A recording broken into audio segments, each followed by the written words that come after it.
हाँ जी, नमस्कार। राधे राधे, जय श्री कृष्णा। कैसे हैं सब लोग? बढ़िया, मजे में, आनंद में। चलिए, ईश्वर आप सबको हमेशा आनंद में रखे, खूब मजे में रखें, खूब स्वाध्याय करें, खूब अध्ययन करें, खूब मेहनत करें और इस सृष्टि की संपूर्ण खुशियां आप लोगों को मिले। दोस्तों, हम बात कर रहे थे मुगल प्रशासन की और इसी मुगल प्रशासन की कड़ी में कुछ चीज़ें हल्की से मैं आपको रिवाइज करवा रहा हूँ और फिर उसके आगे की कहानी हम लोग देखेंगे। देखो, हमने बात की थी मुगल प्रशासन की और मुगल प्रशासन में मैंने कहा केंद्रीय प्रशासन, ठीक है, और दूसरा मैंने आपको कहा कि प्रांतीय प्रशासन। क्या चीज बेटा? प्रांतीय प्रशासन। दो चीजें हैं, एक तो केंद्रीय प्रशासन है और दूसरा क्या है? प्रांतीय प्रशासन है। लेकिन सर्वोच्च प्रशासक के रूप में कौन है? बादशाह है। सर्वोच्च प्रशासक कौन है? बादशाह है। किस रूप में है बेटा बादशाह? तो ध्यान रखना, सर्वोच्च प्रशासक के रूप में, सर्वोच्च शासक के रूप में, सर्वोच्च सेनापति के रूप में और सर्वोच्च न्यायाधीश के रूप में भी कौन होता था? बादशाह होता था। कौन होता था? बादशाह। अब हम बात करने वाले हैं किसकी? केंद्रीय प्रशासन की।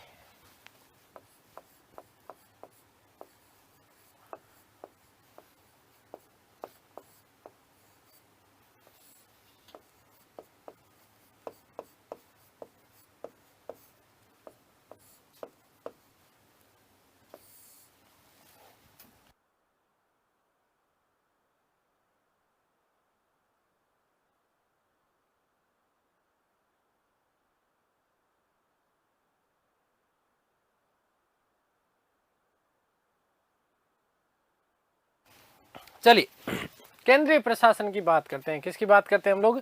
केंद्रीय प्रशासन की बात करते हैं।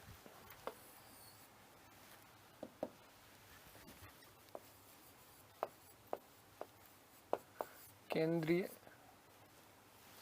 प्रशासन, केंद्रीय प्रशासन, ठीक है। देखो, केंद्रीय प्रशासन की यदि हम बात करते हैं तो पहले तो प्रशासन की इकाई की बात कर लेते हैं हम लोग कि कौन कौन सी इकाइयां थी, किस प्रकार से संपूर्ण मुगल प्रशासन कितनी इकाइयों में विभाजित था, सबसे बड़ी इकाई कौन सी थी और सबसे छोटी इकाई कौन सी थी। ठीक है, देखो ध्यान से सुनना। प्रशासनिक इकाई की बात करते हैं हम लोग। सबसे पहले बात कर लेते हैं प्रशासनिक इकाइयां। प्रशासनिक इकाइयां कौन सी थी? तो यहां से आपका एक प्रश्न आता ही आता है। देखो ध्यान देना बेटा, सबसे पहले मैं यहां बात कर लेता हूं केंद्र की। किसकी बात कर लेता हूं? केंद्र की। केंद्र का मतलब क्या है? केंद्र का मतलब क्या है? सेंटर। केंद्र का मतलब क्या है? सेंटर, मतलब सर्वोच्च देश, सर्वोच्च देश, ठीक है ना। और यहां पर केंद्र का मतलब क्या है? देश। केंद्र का मतलब क्या है बेटा? देश। याद रखना, मैंने केंद्रीय गलत लिख दिया है, माफी चाहता हूं। केंद्रीय, ठीक है। चलो, केंद्र का मतलब क्या है? देश। और देश का सर्वोच्च प्रशासक, अभी अभी मैंने कहा क्या? एक तो बादशाह, सर्वोच्च प्रशासक के रूप में क्या था? बादशाह। और बादशाह के साथ में कौन होगा? मंत्री परिषद। प लिख रहा हूं मैं। बादशाह के साथ में कौन? मंत्री परिषद। और मंत्री परिषद में विशेष रूप से ध्यान रखना कि 4 लोग, अभी आगे बात करेंगे हम लोग। मंत्री परिषद में 4 लोग सबसे प्रमुख होते थे, सर्वा होते थे। आगे यदि हम बात करते हैं तो केंद्रों का विभाजन था, और केंद्रों का विभाजन किसमें था? सूबे में। ये मोस्ट इंपोर्टेंट प्रश्न बनता है, सूबा। क्या प्रश्न बनता है कि मुगलकालीन केंद्र या मुगलकालीन प्रशासन किसमें विभाजित था? तो सूबों में विभाजित था। सूबे मतलब क्या था? प्रांत। मतलब प्रांत बोले तो क्या? राज्य। सूबे बोले तो क्या? प्रांत। प्रांत बोले तो क्या बेटा जी? राज्य। सूबा या प्रांत। जहां हमने मौर्य काल की बात की तब मैंने आपको ये चीज और भी उस समय बताई थी। मैंने कहा कि मौर्यकालीन जो प्रशासन था, केंद्रीय इकाई थी, वो किसमें? प्रांतों में विभाजित थी जिसे चक्र या आहार भी कहा गया था। ठीक है, तो केंद्र सूबों में विभाजित था और सूबे का जो सर्वोच्च प्रशासक होता था उसको क्या कहा जाता था? सूबेदार। यहां पर लिख रहा हूं प्रशासक, यहां पर मैं लिख रहा हूं इकाई, यहां पर क्या लिख रहा हूं? इकाई। तो सूबेदार, आपने फौज में सूबेदार सुना होगा ना, ठीक है ना। तो महत्वपूर्ण बात क्या है कि सूबेदार पद, देखो लॉजिकल प्रश्न बनता है, सूबेदार पद कौन से काल की देन है? मुगल काल की। कौन से काल की देन है? मुगल काल की देन है। फौजदार कौन से काल की देन है? मुगल काल की। पटवार, पटवारी, कानूनगो कौन से काल के देन है? मुगल काल की। आगे बात समझ में क्लियर है ना। तो देखो सबसे बड़ी इकाई के रूप में केंद्र, केंद्र किस में विभाजित था, अर्थात देश किस में विभाजित था? सूबे में। सूबे या प्रांत, इसका जो प्रशासक था उस प्रशासक को हमने कहा सूबेदार। क्या कहा? सूबेदार। और सूबे में क्या चलती थी? सरकार।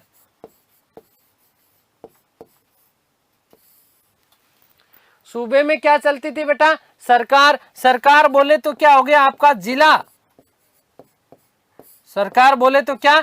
जिला। और सरकार का जो प्रशासक होता था, सरकार अर्थात जिले का जो प्रशासन संभालता था, उस व्यक्ति को क्या कहा जाता था? फौजदार। उस व्यक्ति को क्या कहा जाता था? फौजदार। तो जिले में फौजी लगाना है और सूबेदार तो याद वैसे ही रह जाएगा, सूबे में सूबेदार। और आगे यदि हम बात करें तो सरकार किसमें विभाजित थी? परगना में। किसमें विभाजित थी? परगना में। और परगना में रोटी सेकनी है सिकदार। परगना में क्या चीज बेटा? प्रशासक कौन था परगना का? सिकदार। कौन था? सिकदार। अब यहां से थोड़ी सी चीजें ध्यान रखना। क्या ध्यान रखोगे? कई इतिहासकार आगे जब हम बात करेंगे शाहजहां के शासनकाल की, तब मैं आपको बताऊंगा कि एक छोटी सी नगर प्रशासन का भी उल्लेख मिलता है जहां चकला शब्द मिलेगा। आगे बात करेंगे। तो परगना जो था वस्तुतः परगना, यहां पर देखो परगना का मतलब क्या है? तहसील है। परगना का मतलब क्या है? तहसील है। परगना का मतलब क्या है बेटा? तहसील। परगना किससे समझ सकते हैं? तहसील से समझ सकते हैं। अब यहाँ पर नगर नामक प्रशासक इकाई का भी उल्लेख मिलता है, लेकिन हमारे लिए महत्वपूर्ण है नहीं, क्योंकि ज्यादातर पुस्तकों में इसका उल्लेख नहीं मिलता, बहुत कम पुस्तकों में उल्लेख मिलता है। लेकिन फिर भी ध्यान रखना कि नगर के बाद में परगना के बाद में क्या? नगर। लेकिन सबसे छोटी इकाई जो थी वो क्या था? गांव। क्या था? गांव। अब देखो गांव, यहां से प्रश्न आएगा। क्या प्रश्न आएगा बेटा? ये तो केंद्र है, तो इसका मतलब मैं इसको ऐसे इमेजिनेशन करूं कि ये पूरा का पूरा हमारा एक मानव है, मानव शरीर को लेकर के हम यहां पर चलते हैं। तो देखिएगा, ध्यान से सुनना बेटा।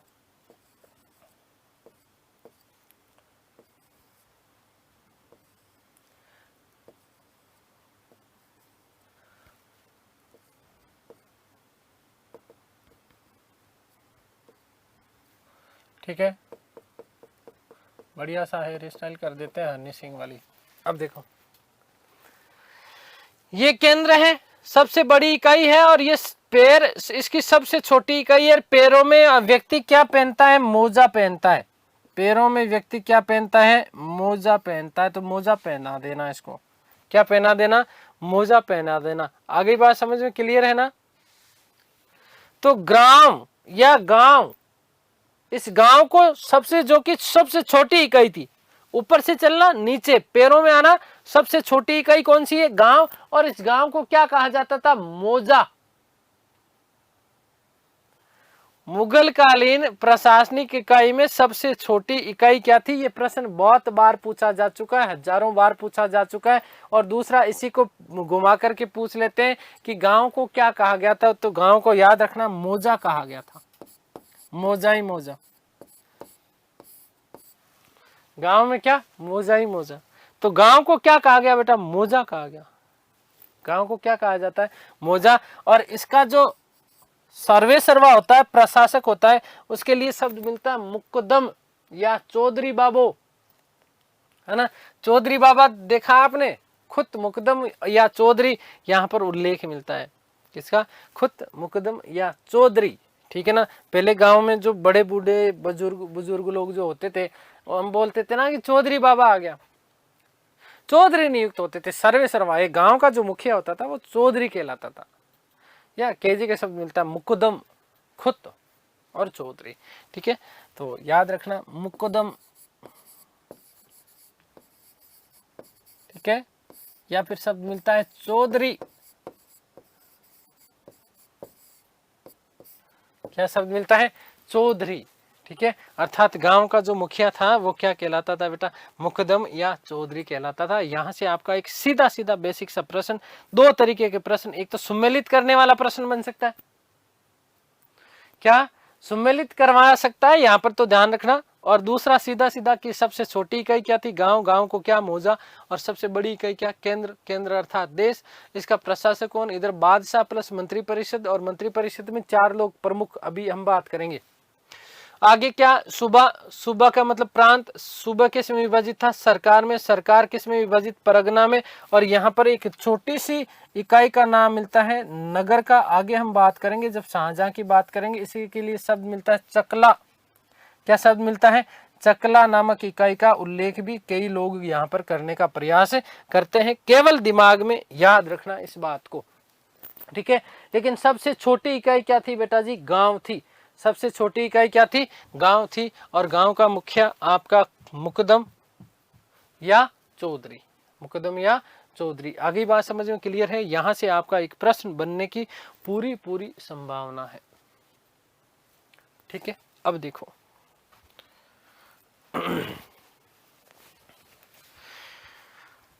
थोड़ी सी एक और बहुत महत्वपूर्ण बात यहां पर हम लोग करने वाले हैं। आपका ध्यान केवल और केवल बोर्ड के ऊपर होना चाहिए। देखो, केंद्र की यदि हम बात कर ले तो केंद्र में सर्वे सर्वा कौन है, सम्राट है। सर्वे सर्वा कौन है, सम्राट है। लेकिन प्रांतीय व्यवस्था से हम बात करते हैं, किससे बात करते हैं हम लोग, प्रांतीय व्यवस्था में। तो प्रांतीय व्यवस्था में प्रांत का मतलब सूबा, प्रांत का मतलब क्या है, सूबा। और इस सूबे में 2 लोग होते थे अलग अलग नियुक्त। एक तो हमने बात कर ली सूबेदार की, किसकी बात कर ली हमने, सूबेदार की। सूबेदार के लिए शब्द मिलता है नाजिम, और बाद में आगे चल करके सिपा सालार, शब्द क्या मिलेगा, सिपा सालार। सूबेदार, नाजिम या सिपा सलार, कानून व्यवस्था को देखने वाला व्यक्ति। और वहीं पर राजस्व व्यवस्था, क्या चीज, राजस्व व्यवस्था देखने के लिए जो व्यक्ति होता था, राजस्व का मतलब क्या, टैक्स जमा करवाने वाला व्यक्ति, करने वाला व्यक्ति, उसको कहा जाता था सूबाई दीवान। सब क्या मिलता है बेटा जी, सूबाई दीवान। तो एक एक एक सारणी बना रहा हूं पूरा, मेरा प्रयास यही रहेगा कि यहां से आपका एक प्रश्न बैठ जाए, ठीक है। केंद्रीय प्रशासन को थोड़ा और ज्यादा डिटेल में पढ़ाने वाला हूं। वजीर की भी हम बात करेंगे, दीवान की भी बात करेंगे, केंद्रीय दीवान की, केंद्रीय दीवान के अधीन प्रांतीय दीवान होता था, क्या क्या कार्य किस प्रकार से। तो एक एक चीज हम लोग हालांकि यहाँ से चर्चा करने वाले हैं। लेकिन ध्यान रखना विशेष रूप से मैं प्रांत से यहाँ पर स्टार्ट कर रहा हूँ थोड़ा सा। और प्रांत में देखो, प्रांत, और प्रांत को मतलब क्या था बेटा, सूबा। प्रांत का मतलब क्या था, सूबा। अब सूबे में 2 लोग, 2 व्यवस्थापक थे, 2 व्यवस्थापक। कितने व्यवस्थापक, 2 व्यवस्थापक। अब 2 व्यवस्थापक में कौन कौन से लोग बेटू जी, ध्यान रखना। पहला तो एक तो कानूनी व्यवस्था देखेगा, पहली चीज क्या है, कानूनी व्यवस्था। और दूसरी आपकी क्या होगी, राजस्व व्यवस्था। दूसरी आपकी क्या होगी, राजस्व व्यवस्था। अब देखो ध्यान से सुनना, सूबेदार, कानूनी व्यवस्था में सर्वे सर्वा कौन था, सूबेदार। क्या है, सूबेदार। इसी के लिए शब्द आगे जाकर के प्रयोग किया जाने लगा नाजिम। क्या शब्द? नाजिम। और इसी को फिर आगे चल करके सिपह सलार। तो सूबेदार, नाजिम, सूबेदार या नाजिम या सिपह सलार, या सिपह सलार, सिपह सालार। विशेष रूप से औरंगजेब के समय हम बात करेंगे तो कानून व्यवस्था देखने वाला व्यक्ति सूबेदार कहलाता था, नाजिम शब्द भी मिलता है और सिपह सालार भी इसे कहा जाने लगा। राजस्व व्यवस्था देखने के लिए यहां पर कौन आएगा? सूबाई दीवान। कौन आएगा बेटा? सूबाई दीवान। और वहीं यदि केंद्र में बात करेंगे तो सर्वोच्च प्रशासक के रूप में हमने बात कर ली, कौन? बादशाह। कौन? बादशाह सर्वोच्च प्रशासक, कानून व्यवस्था का अंतिम रक्षक है। लेकिन काजी उल कुजात की चर्चा करेंगे हम, काजी, मुफ्ती, ये सारी की सारी बातें हम लोग करने वाले हैं। तो केंद्रीय प्रशासन बहुत थोड़ा सा और अलग डिफरेंट तरीके में पढ़ाऊंगा मैं। प्रांतीय प्रशासन में कानून व्यवस्था देखने वाला व्यक्ति सूबेदार, अंतिम रूप से सर्वोच्च कानून था प्रांत में, लेकिन हाँ इसके ऊपर आगे सुनवाई होती थी बादशाह के पास में। ठीक है, आगे बात समझ में। इसी के लिए नाजिम शब्द, इसी के लिए शब्द मिलता है सिपह सालार। राजस्व व्यवस्था में हम बात करते हैं तो सूबाई दीवान, सूबाई दीवान। आगे बात समझ में। मैंने फिर कहा कि प्रांत बेटा आगे चल के इसमें विभाजित हुआ, प्रांत या सूबा। हमने कहा कि सरकार बनानी है। क्या चीज? सरकार। और सरकार का मतलब क्या था? जिला। अब जिला प्रशासन में भी दो ही चीजें, कौन कौन सी? दो चीजें। कौन कौन सी? दो चीजें। ये एक तो ये वाली और एक ये वाली। एक जिले में कानून व्यवस्था, जिले में कानून व्यवस्था। ठीक है, देखो ये चीज समझ गए तो यहीं से आपका एक प्रश्न फंस जाएगा। आगे चल करके मैं और इसको डिटेल से एक्सप्लेनेशन के साथ में खोलूंगा। जब प्रांतीय व्यवस्था की बात करेंगे और जिले व्यवस्था की बात करेंगे तब और मैं इसको खोलूंगा, लेकिन आपका प्रश्न यहीं से आने वाला है। फिर से कह रहा हूं, सरकार में फौजदार। सरकार में कौन? कानून व्यवस्था कौन संभालेगा? फौजदार। कौन संभालेगा? फौजदार। तो कानून व्यवस्था संभालने का कार्य सरकार में जो था वो किसके पास था बेटा? फौजदार के पास में।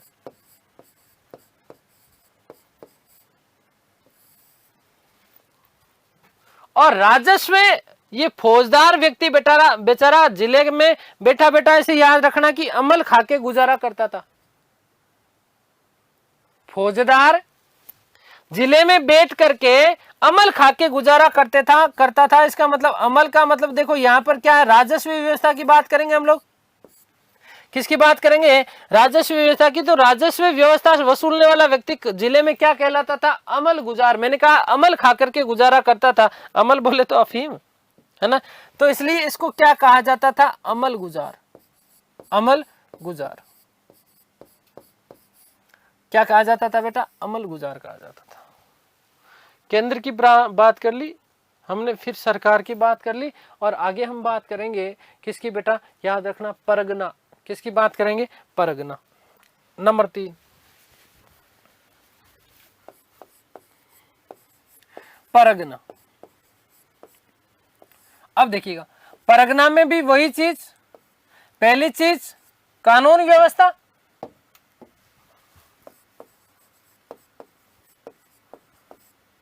कानून व्यवस्था, और दूसरी क्या? राजस्व व्यवस्था।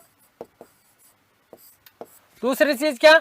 राजस्व व्यवस्था। अब देखो इधर आओ, पहली लाइन में परगना में कौन था?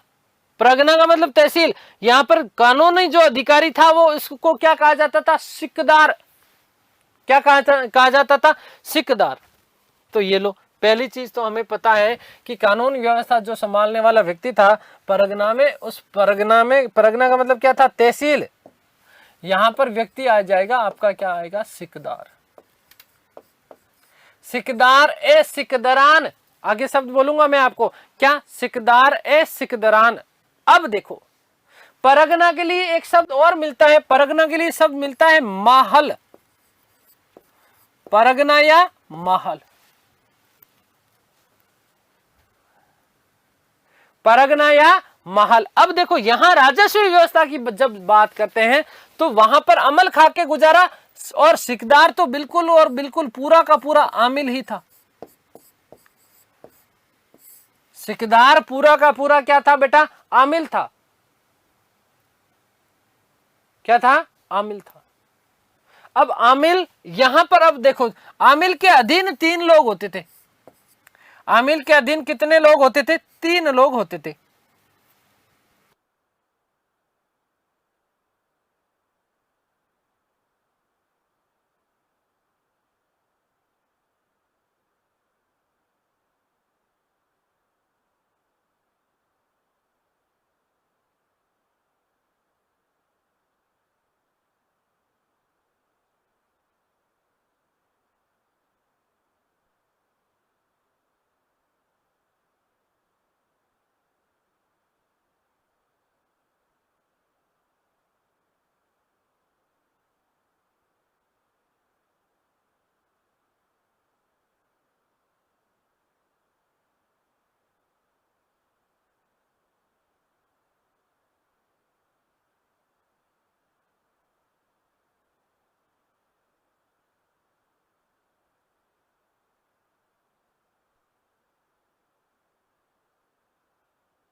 अब ध्यान देना, क्या ध्यान दोगे, आपसे पूछ लिया जाएगा कि परगना में राजस्व वसूलने वाला या वित्तीय अधिकारी के रूप में सर्वोच्च व्यक्ति कौन था, आमिल। इस आमिल के अधीन देखो मालगुजारी वसूल करने के लिए विशेष रूप से जब हम बात करेंगे शाहजहां की, अभी समझ लेना चीजों को, तो शाहजहां ने इसके अधीन एक अमीन या आमीन की नियुक्ति की। आमीन क्या करता था, एक तो भूमि माप, क्या चीज, भूमि का माप, या फिर मालगुजारी, मालगुजारी हेतु विशेष रूप से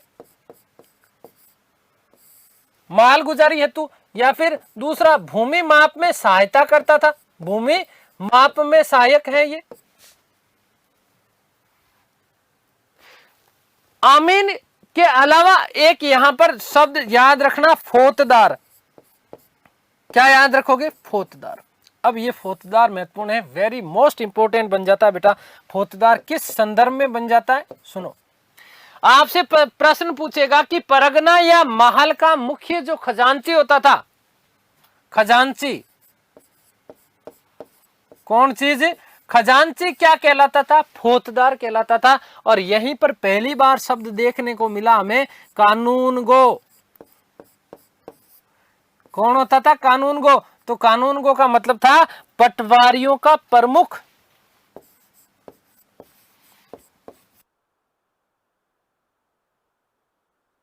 पटवारियों का प्रमुख जो होता था, इस पटवारियों के प्रमुख को क्या कहा जाता था, कानूनगो कहा जाता था। क्या कहा जाता था, कानूनगो कहा जाता था।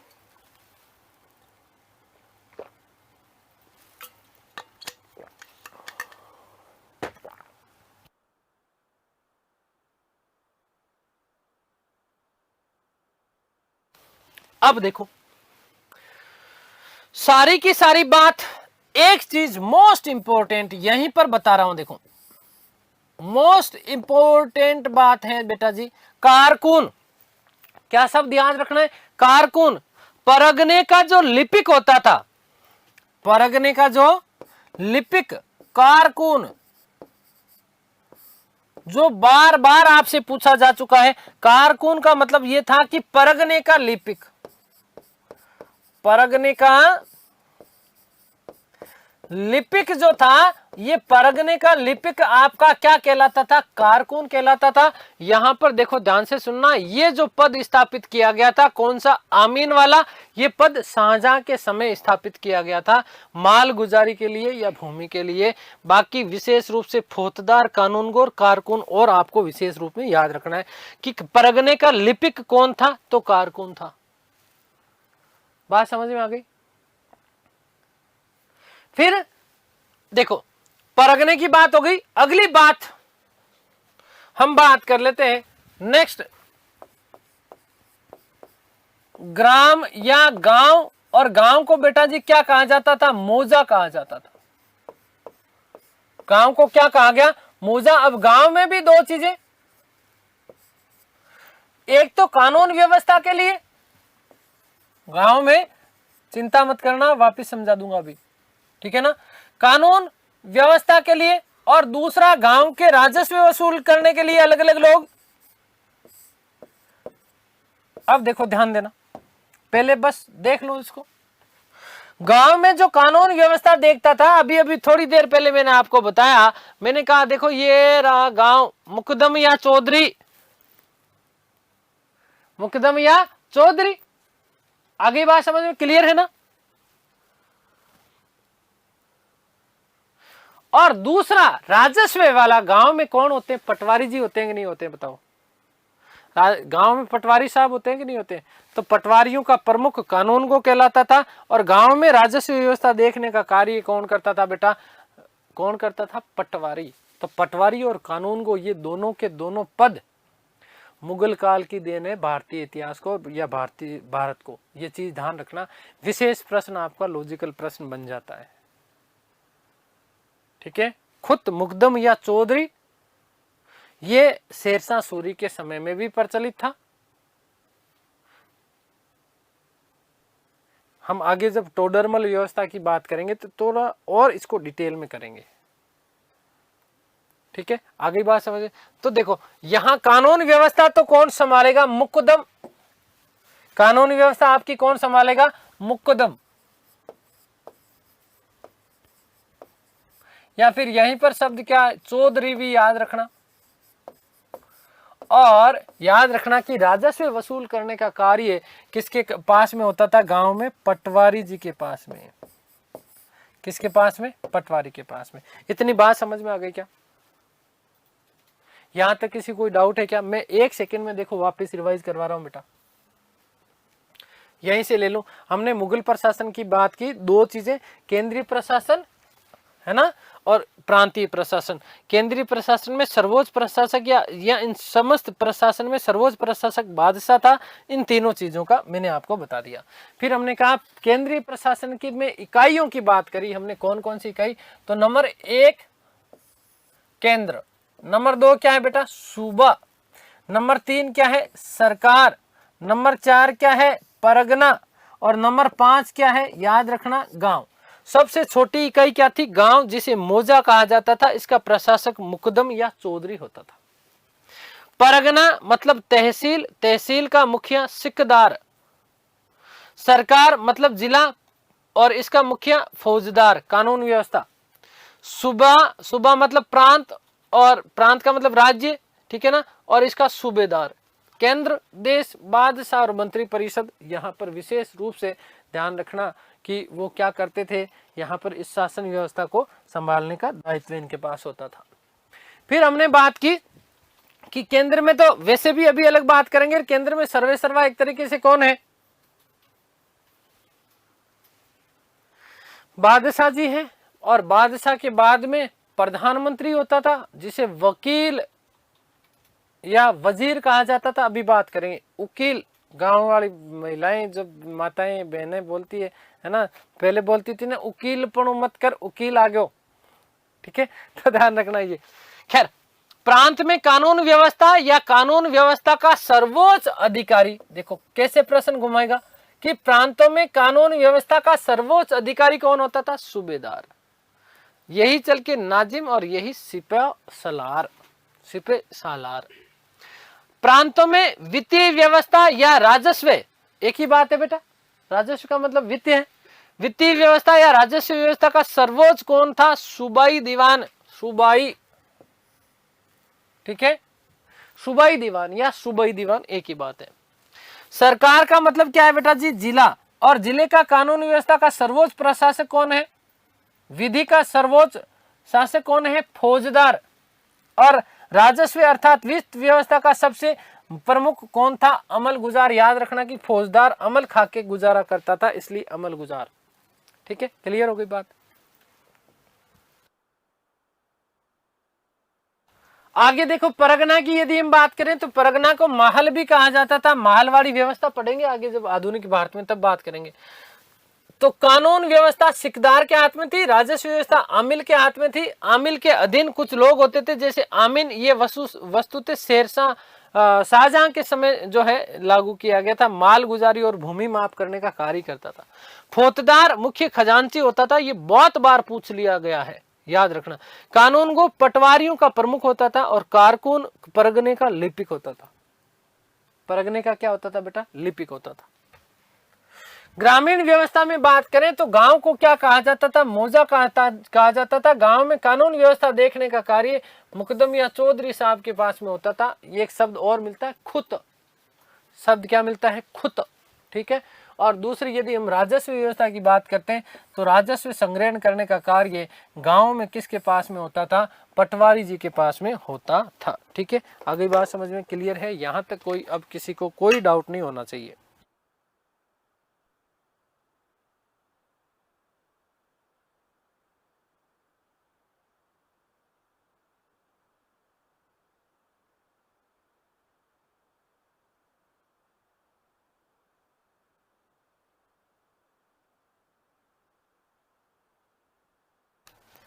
चलिए, अब हम बात कर लेते हैं केंद्रीय प्रशासन की। केंद्रीय प्रशासन, केंद्रीय प्रशासन। अब एक एक चीज को हम बिल्कुल जो है डिटेल से पढ़ने वाले हैं। केंद्रीय प्रशासन, ध्यान देना बेटा। केंद्रीय प्रशासन में सर्वे सर्वा कौन है? बादशाह।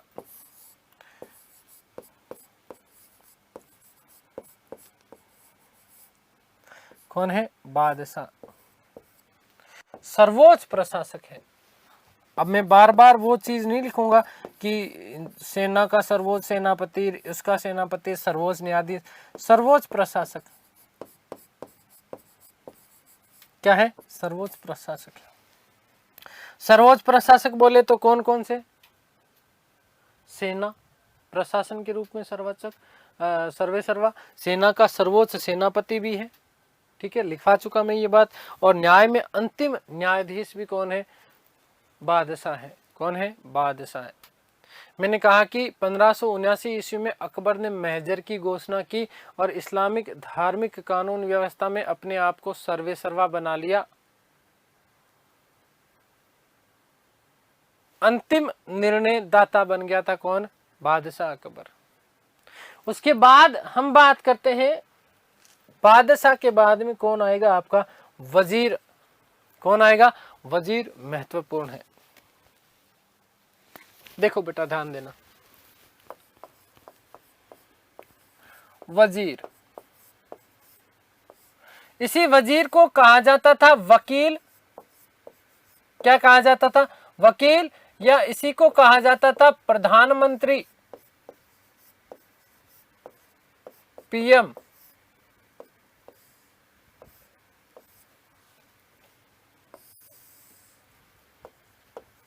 अब ध्यान से सुनना यहां से चीजें। यदि हम बात करें वकील की, हम बात करें वजीर की, या हम बात करें प्रधानमंत्री की, तो वजीर जो था या वकील जो था, ये क्या था? साम्राज्य का प्रधानमंत्री हुआ करता था। साम्राज्य का प्रधानमंत्री हुआ करता था कौन? वकील या वजीर। और इसको सैनिक और असैनिक दोनों प्रकार के अधिकार थे। ध्यान से सुनना, बाबर और हुमायूं के समय वस्तुतः वजीर का जो पद था वो बहुत ज्यादा जो है प्रमुख हुआ करता था। निजामुद्दीन खलीफा बाबर के समय में वजीर था। ध्यान से सुनिएगा कि जब बाबर की मृत्यु हो जाती है तो बाबर की मृत्यु होने के बाद में, क्योंकि बाबर ने अपना उत्तराधिकारी नियुक्त किया था किसको? हुमायूं को। तो इस हुमायूं ने बाबर के बहनोई मेहंदी हसन ख्वाजा मेहंदी हसन को बादशाह बनाना चाहता था हुमायूं के स्थान पर। इसलिए इस वजीर निजामुद्दीन खलीफा ने हुमायूं के खिलाफ अनेक षड्यंत्र रचे, परंतु सफल नहीं हो पाया और बाबर के बाद में जैसे कैसे करके हुमायूं ही शासक बना। तो जैसे ही हुमायूं शासक बना तो हुमायूं के समय वजीर कौन होंगे? एक तो अमीर उवैस और दूसरा हिंदू बेग हुमायूं के समय वजीर थे। सबसे मोस्ट इंपॉर्टेंट बात ध्यान रखना कि इसी वजीर को अकबर के शासनकाल में वकील कहा जाने लगा।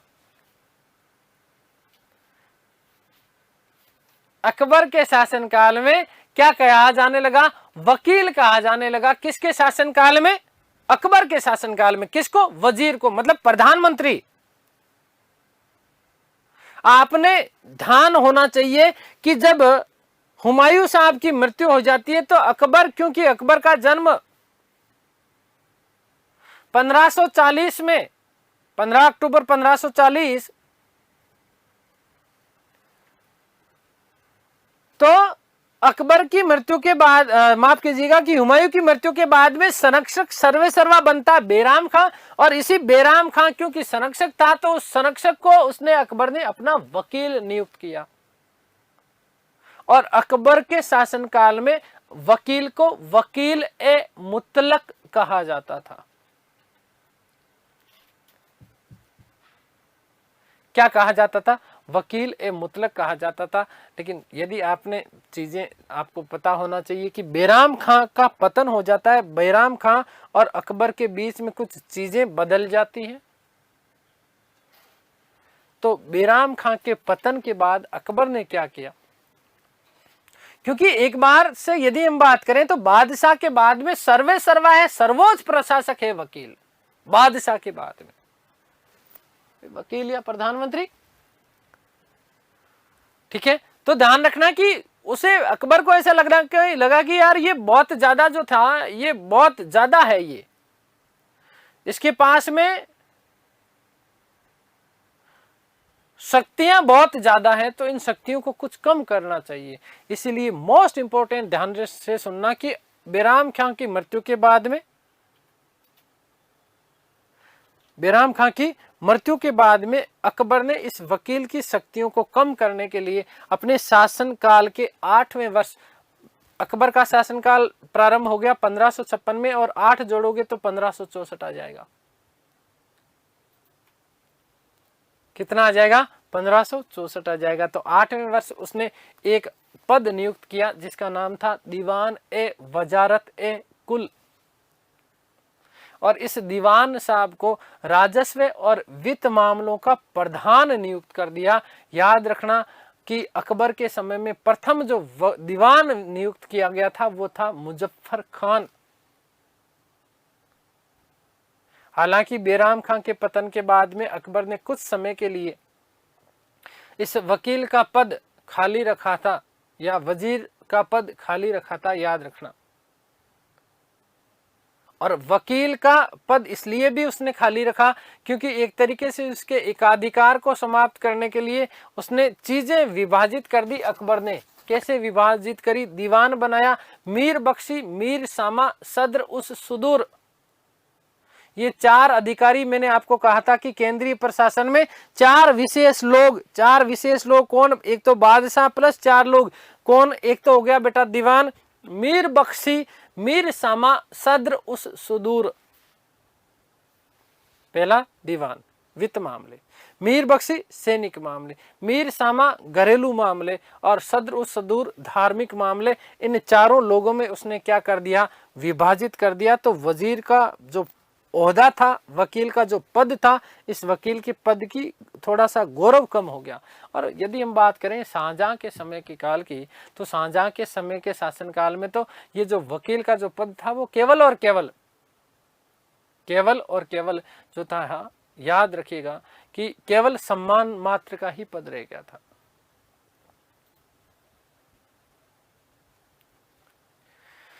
अकबर की एक चीज हम और यदि चर्चा करें तो अकबर के काल में, यदि आपने जोधा अकबर देखा है, हालांकि मैं एक बात कहता हूं कि कभी भी इतिहास धारावाहिक नहीं हुआ करता और कभी भी धारावाहिक इतिहास नहीं हुआ करता। चीजों को बहुत अलग तरीके से तोड़ मरोड़ के प्रस्तुत किया जाता है। लेकिन आपने महामंगा देखा होगा, तो महामंगा मुगल काल की महामंगा है, वस्तुतः नाम है ना, उसको महामंगा बोलते हैं एक साथ। तो महामंगा याद रखना कि मुगल काल की पहली और अंतिम ऐसी महिला थी जो कि संयुक्त प्रधानमंत्री पद पर उसको नियुक्त किया गया था। उसे वजीर ए आलिया, देखो यदि पुरुष है तो वजीर ए आला, आला मतलब गीला है? पुरुष है तो क्या वजीर ए आला और महिला है तो वजीर ए आलिया। तो संयुक्त रूप से प्रधानमंत्री के पद पर रहने वाली प्रथम महिला थी। कौन थी बेटा, याद रखना, महामंगा, मुगल काल की प्रथम ऐसी महिला जो कि वजीर ए आलिया या प्रधानमंत्री के पद पर नियुक्त रही। आ गई बात समझ में, क्लियर है ना। तो पहला हम बात कर रहे हैं वजीर की।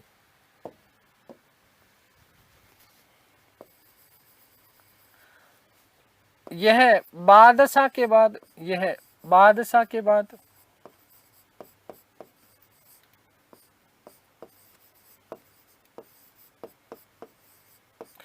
सबसे शक्तिशाली पद था, सबसे शक्तिशाली पद था।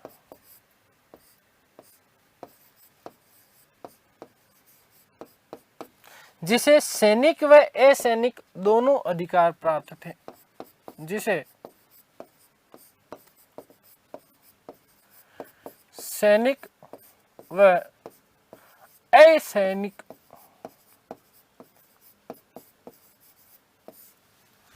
दोनों अधिकार प्राप्त थे।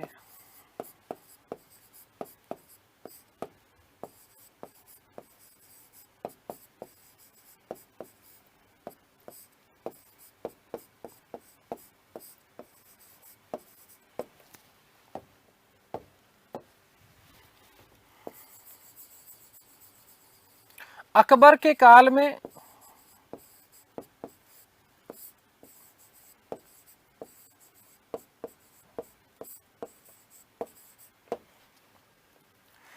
वजीर को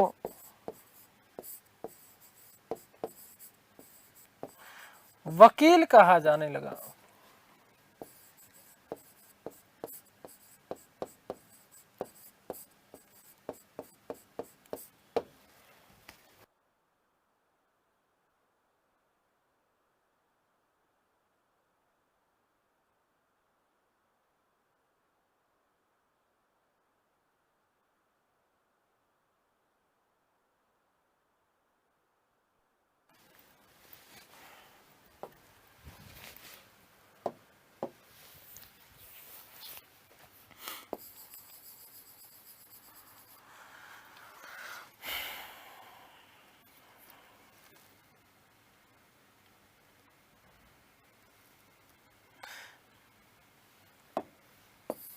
याद रखना बेटा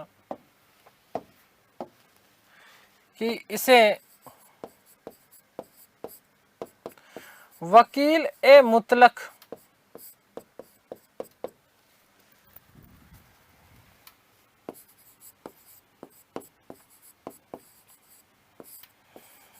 कहा जाता था।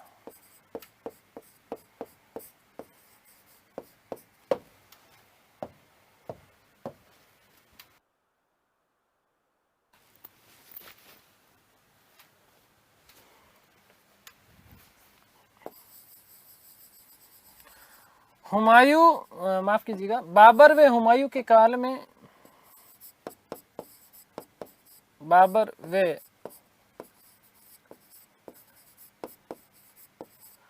हुमायूं के काल में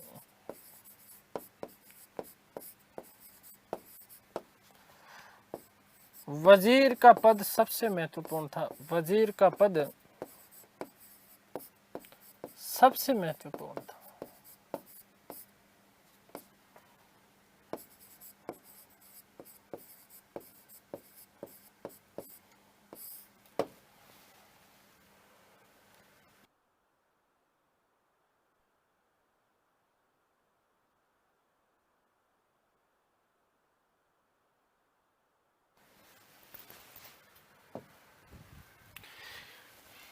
एक तरफ मैं शासक लिख रहा हूं और एक तरफ मैं वजीर का नाम लिख रहा हूं। सबसे पहले हम बात कर लेते हैं बाबर की। तो बाबर के शासनकाल में ध्यान रखिएगा,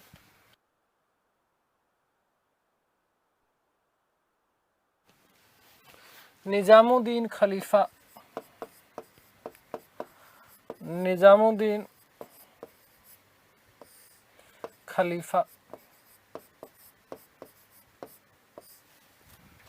फिर नंबर 2, हुमायूं के काल की बात करते हैं।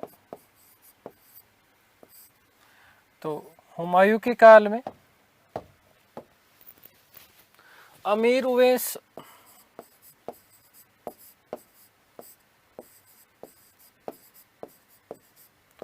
व हिंदू बेग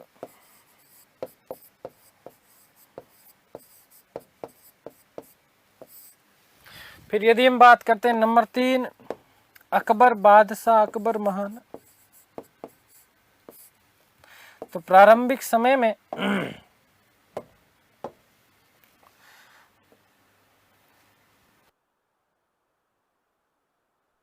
बेराम खां, बेराम खां और बेराम खां के बाद महम अनगा,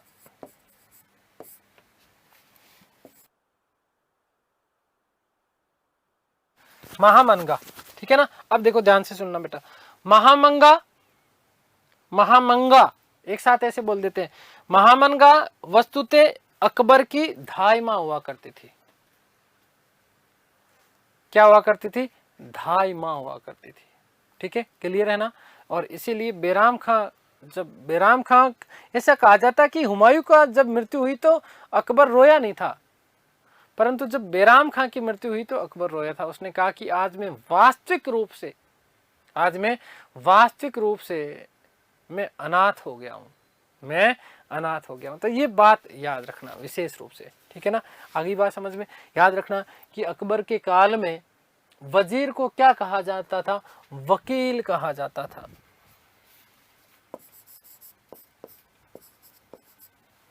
और याद रखना, मैंने तो ये बात लिखती खैर है ना, तो याद रखना कि महामनगा,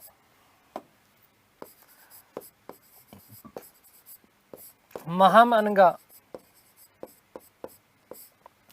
मुगल काल में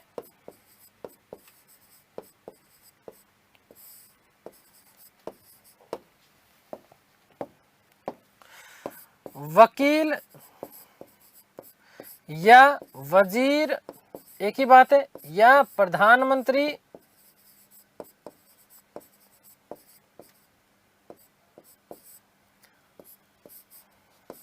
बनने वाली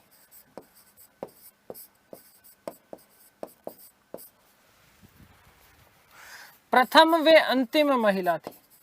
प्रथम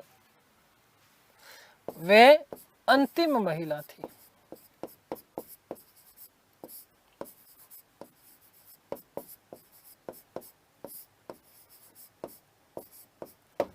ठीक है ना। और ध्यान रखिएगा, अब विशेष महत्वपूर्ण बात क्या कि बेराम खां के पतन के बाद में अकबर ने अपने राज्याभिषेक के 8वें वर्ष, मतलब 1564 है ना, 1564 ईस्वी में यहाँ पर क्या किया? वकील की शक्तियों को कम करने के लिए एक पद नियुक्त किया, जिसे कहा जाता था दीवान ए वजारत ए कुल। दीवान ए वजारत ए कुल, जिसे राजस्व व वित्त मामलों का प्रधान नियुक्त किया। नोट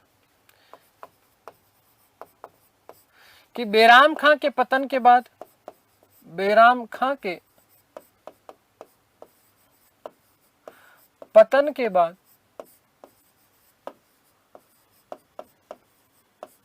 अकबर ने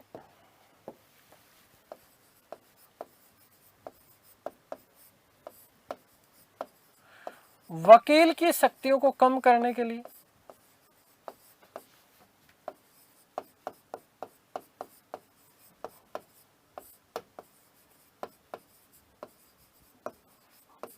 कम करने हेतु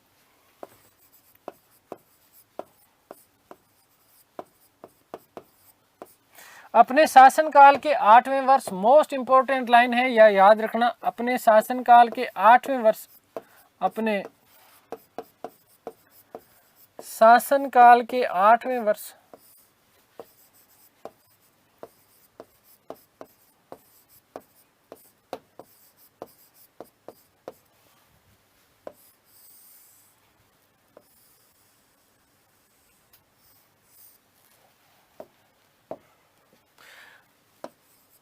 दीवान का पद सर्जित किया।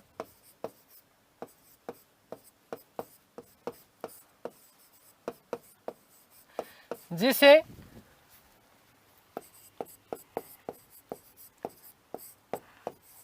दीवान ए वजारत ए कुल, दीवान ए वजारत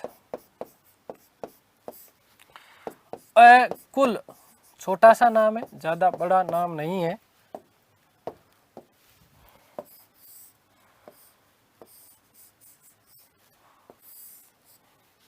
कहा जाता था।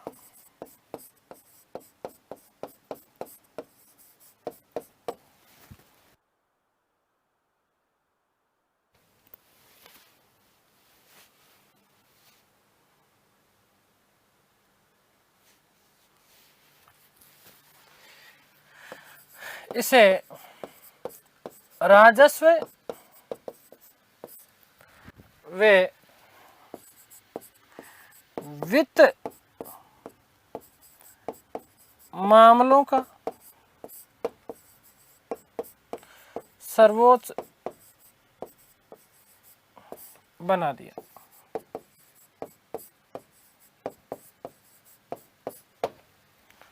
नोट,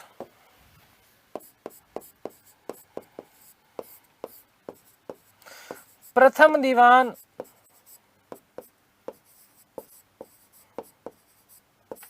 मुजफ्फर खान,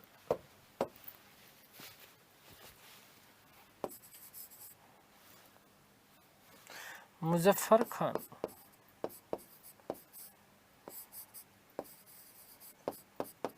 खान को नियुक्त किया।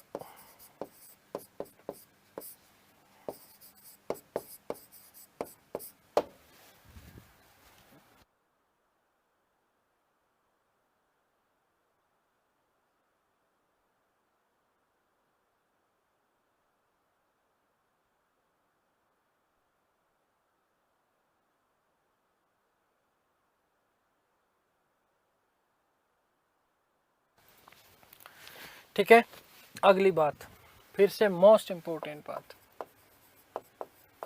ध्यान से सुनना बेटा। मैंने कहा कि वकील के पद को या वकील के एकाधिकार को समाप्त करने के लिए देख, तो एक तो राजस्व विभाग तो उसने अलग ही कर दिया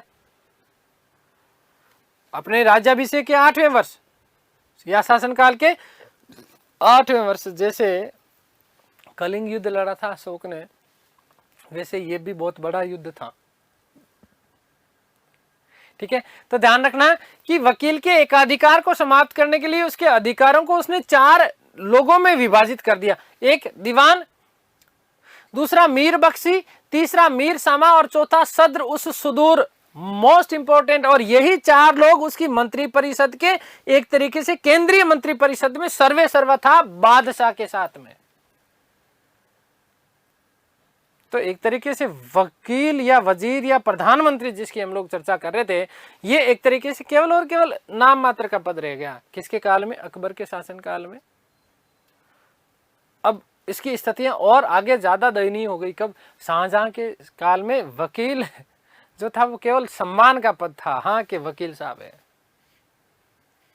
ठीक है, शाहजहां के शासनकाल तक चलता रहा और लास्ट में शाहजहां के काल में इसको क्या कर दिया गया था? पद समाप्त कर दिया वकील का, और इसको दीवान को जो है वजीर आजम कहा जाता था। दीवान शब्द, दीवान जो शब्द लिया था हमने अभी यूज, तो दीवान को क्या कहा जाता था? वजीर आजम।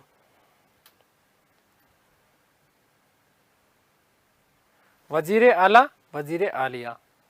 ठीक है, आला आलिया।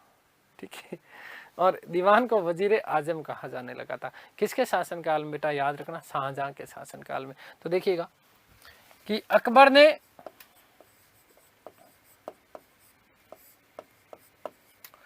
वकील के एकाधिकार को समाप्त करने हेतु वकील के एकाधिकार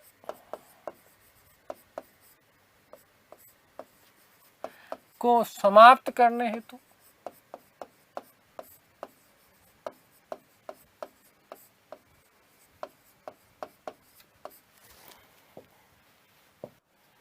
उसके समस्त अधिकारों को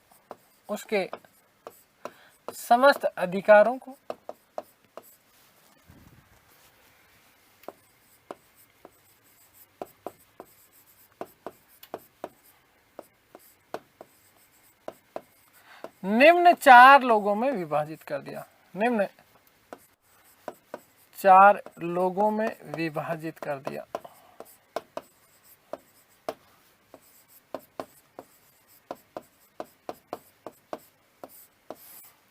चार लोग कौन कौन से?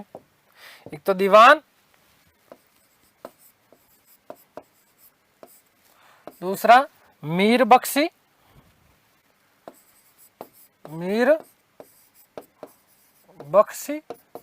देखो दीवान वित्त मामले,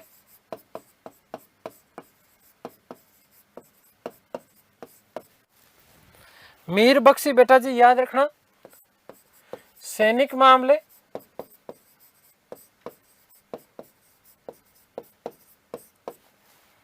नेक्स्ट नंबर 3 पे यदि हम बात करते हैं तो मीर ए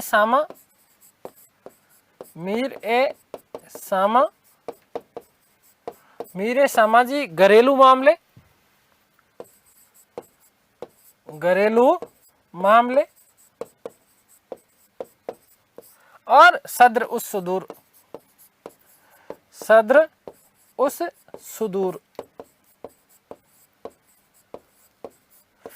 सुदूर का मतलब धार्मिक मामले बेटा। दूर की कौन देखता है? धर्म देखता है, इसलिए धार्मिक मामले।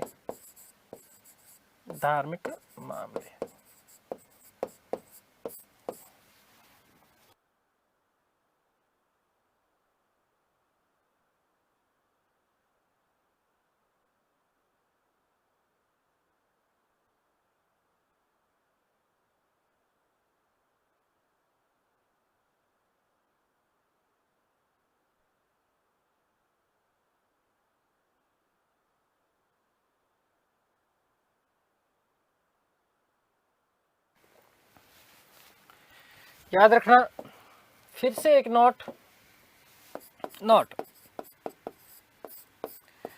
कि वकील का पद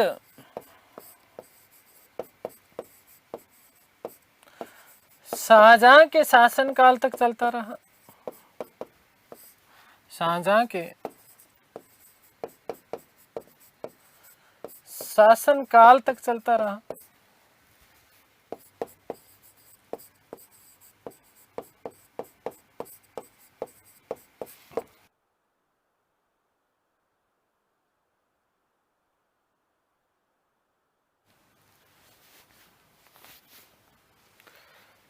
बाद में उसे अंतिम समय में, शाहजहां के अंतिम समय में, ठीक है, शाहजहां के अंतिम समय में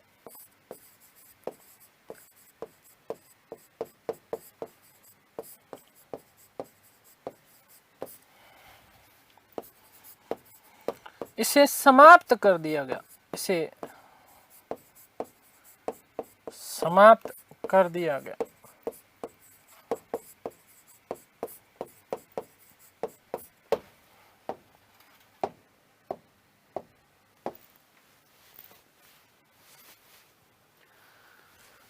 तथा दीवान को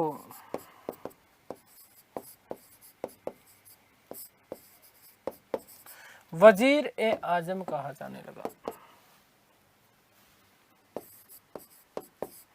वजीर ए आजम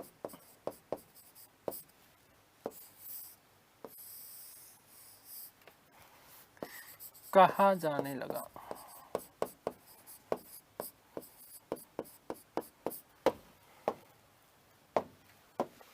ठीक है बेटा जी। तो उम्मीद करता हूँ कि सारी चीज़ें आप लोगों को समझ में आ गई होगी। ठीक है,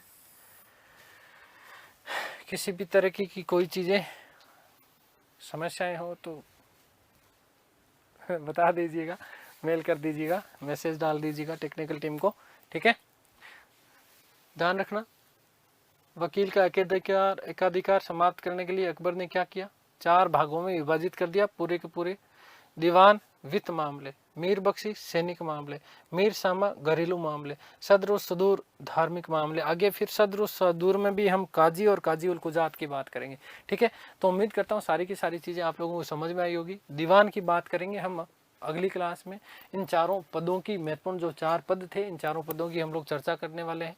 ठीक है, उम्मीद करता हूँ सारी चीज़ें आप लोगों को समझ में आई होगी। ईश्वर से प्रार्थना करता हूँ कि आप सब स्वस्थ रहें, मस्त रहें, तंदुरुस्त, आह्लादित और प्रसन्नचित रहें। सृष्टि की संपूर्ण खुशियाँ आपको और आपके परिवार को मिले। मिलते हैं हमारी अगली कक्षा में, तब तक के लिए सभी को धन्यवाद, नमस्कार, थैंक यू सो मच।